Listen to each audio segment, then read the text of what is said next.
Welcome back to another episode of Tips and Tricks with your favorite destination coach, Danielle Shelton. Today, I am proud to present Miss Tania Stuart. How are you doing, Tania? I'm good. It's Tania. Oh, Tania, I'm so sorry. You don't know, I've been calling you Tania for I don't know how long now. Oh, I didn't even realize it. I would have even at the gym. I call you Tania. That's so sad. I'm sorry, y'all. Tania Stuart. It's okay. It's okay. You're not the first, and you won't be the last. Trust me. All right. So thank you. Tell us what it is that you do, Miss Stuart. So I have a multitude, but my main thing is for what pays the bills right now is I am a real estate investor as well as a realtor. And my passion that I will definitely turn into my passion and purpose eventually would turn into my full-time is I'm a certified health coach. Okay. And what is a certified health coach? Like what does that entail? So basically, health coaches, their job is to really teach you how to live a healthy life, to guide you in the direction, which is to incorporate such things as eating correctly, sleeping, how important that is, drinking water, making sure you're taking supplements that can help you live a healthy life. So our job is to really just show you these are the health benefits, to be that coach to help you, to guide you to that. A lot of people just don't know, right? They honestly do not know about just eating right, reading labels, for example, drinking water, making sure you're sleeping. Like people love to say, oh, I don't sleep. I only sleep 2 hours a day. It's not good. It's not good that you're not sleeping, because all of that helps you in your everyday. It helps to reset your brain. If working out, it helps your muscles grow. So that's really our job, is to guide you and just be that support system to help you on your health journey. Look, my face changed when you said sleep, because that's a work. I'm a work in progress with the sleep. I'm a work in progress. Okay. I get about five-ish hours. I'm working on the other hour. Sometimes it's a little less, but I'm getting better about the sleep one. Yeah, I'm full transparency, and I try to be as transparent as I can. Like on my page, I have mentioned times that, this is 3 hours of sleep. This is me sleeping 4 hours, but I don't make it a habit. There's sometimes, because I'm an entrepreneur at the end of the day, there's some things I'm working on a proposal, or I'm researching properties, or I'm negotiating a contract. I'm working late at night to do it, but I really try to just get that time to reset. Your brain really needs it. Okay, so what is it that you can do? And I really want to center the focus around Black women in particular, especially because we don't go and get help the way that we need to. We are not going to our doctors regularly. And for some of us, myself included, when we go to the doctor and the doctor gives us a regimen, we're not listening. We're still doing whatever. What can we do to incorporate? Like, what's something that we can incorporate in our everyday life that can help us on our health journey? Things that you can incorporate every day would definitely, what has helped me was create what I call a morning routine, right? I just don't get out of bed. Like I literally get out of it, whatever time that I need to be somewhere, like I need to leave the house, I get up an hour before that time. So for me, sometimes it's 3:50 a.m., sometimes it's 4:50 a.m. because I leave the house at 5:50 a.m. to get to the gym by 6. That morning routine really helped me to jumpstart my day. I started it about 2 years ago. And what that routine is, I pray. I meditate. I take time to do that. I write in my journal. I read. I make sure, well, exercise is included in there, but I do go to the gym. So I don't put that in my time, that hour. Okay. But all of that is part of, and it's a whole vibe. I got candles burning. I got a picture of my dad who recently passed.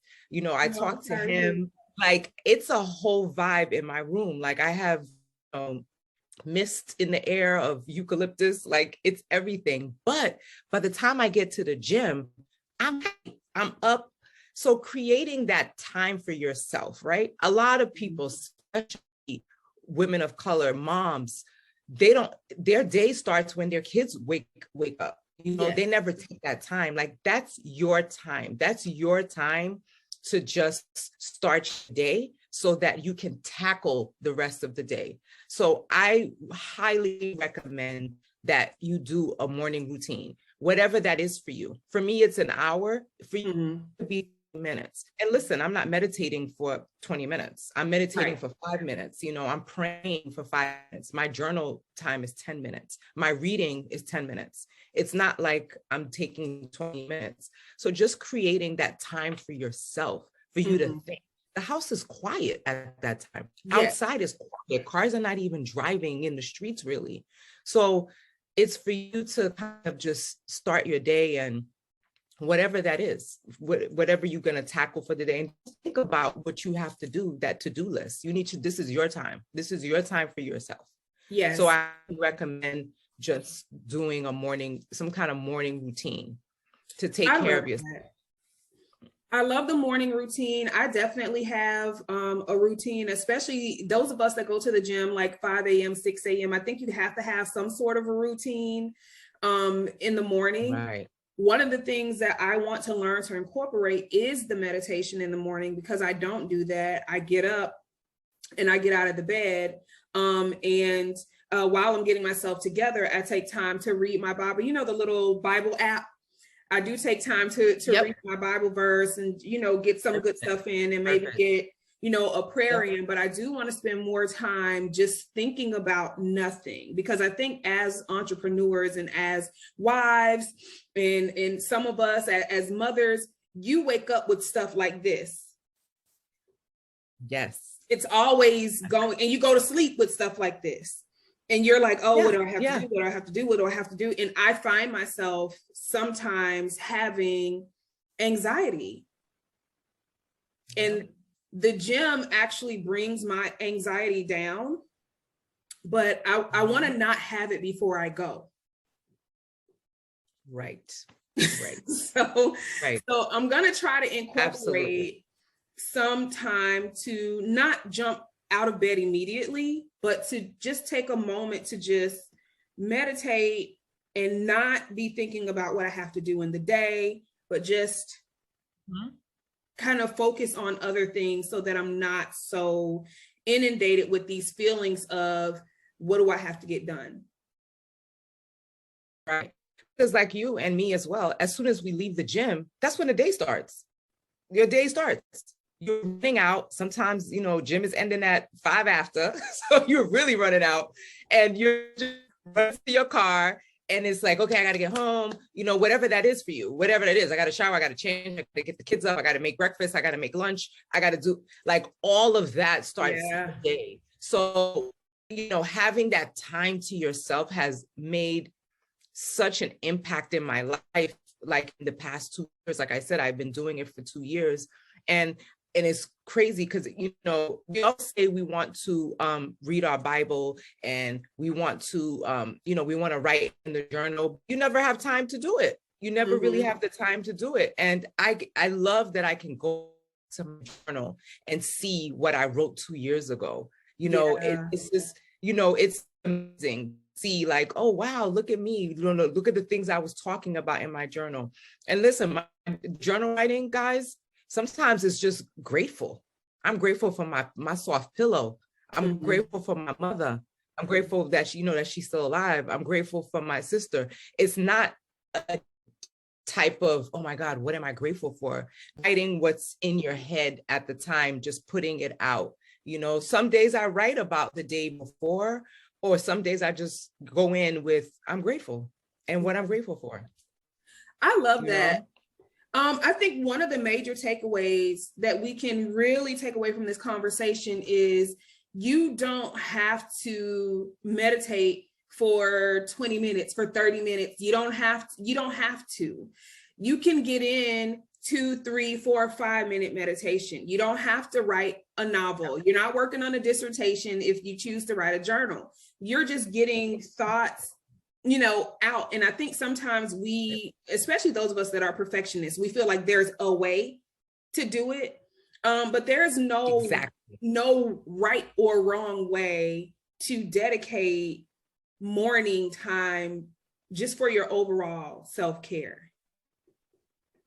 Absolutely. That is 100%. That's 100%. And this 2 years ago, when I first started, I'm like you, where I what you just said, I thought there was a way. I was literally Googling how to write in a journal. I was literally Googling like how to be grateful. Like it was because I'm a perfectionist like you. So it's kind of like, okay, like how do I do this right? And I remember just one day it just hitting me like, Tania, it's not that serious. It really isn't. Just, whatever's in your mind, just write it down. If you're grateful that your pillow was soft last night, because listen, there's some people that don't have that, Right. So these are things that you should be grateful for. The roof over your head, the clothes on your back. Some people don't have it. So, just be grateful for that. So yeah, I totally 120% agree with what you said. There's no way, right or wrong way to do it. And, you don't have to be like me and Google how to write in a journal. It's not that serious. Yes, they take the pressure off yourself. All right. So as we close out on our health and wellness with Tania Stuart, do you have any last words? Because one of the things that I really want to drive home with this health and wellness segment is there are just little things. Look, guys, we're not looking for you to wake up, run 4 miles, journal 5 pages, eat broccoli all day. That's not what we're saying. We're saying make little changes, small things that are sustainable over time so that it becomes a habit for you to care for yourself. Absolutely. Absolutely. You want to take that time. And one health tip that I can give from being a health coach is that I would love to share with your audience is real quick, read when you're purchasing items and you're at the grocery store, you want to make sure you read labels. You want to read your labels. If there's something in the back of that label that you don't know, you can't pronunciate, more than likely you shouldn't be eating it, and that also has been one thing that I drive home with my health coach clients is read your labels, know what you're putting into your body. Your gut, your stomach is like a second brain. It has so many just arteries and all kinds of veins running through it. And if it's upset, because you're putting stuff in it that is having trouble digesting, it's going to affect you. So one health tip I would love to share is just read your label, be aware of what you're putting into your body. Just think when you're shopping as close to the ground as possible. Things that are as close to the ground as possible is what's healthy. Just take it back to the old school where people were eating fruits and vegetables and all kinds of stuff, and it wasn't being manufactured in a warehouse. Right. So that's what I wanted to share is definitely read labels when you're out shopping. Just be aware on what you're putting into your body. I love that. So be aware of what you're putting into your body and then take care of your body. Spend time on you. It's super important. Now, is there a website that you have that you can share with people or email address? How can people get in touch with you if they want to talk to you personally, one-on-one? Absolutely. So I don't have the website, but I am on social media heavy. So you could reach me on my handle at official T Wellness. That's on Instagram. DM me and we can definitely chat, find out what your needs are, set up some time. If you 15, 30 minutes just to talk, you can tell me what your challenges are and I can just help you guide you in the right direction on just some tips and tricks and what you need to do to help you live a healthier life. I love that. Well, thank you so much for coming on Tips and Tricks. This has been another episode of Tips and Tricks Health and Wellness with Danielle Shelton and Tania Stuart. See you guys later.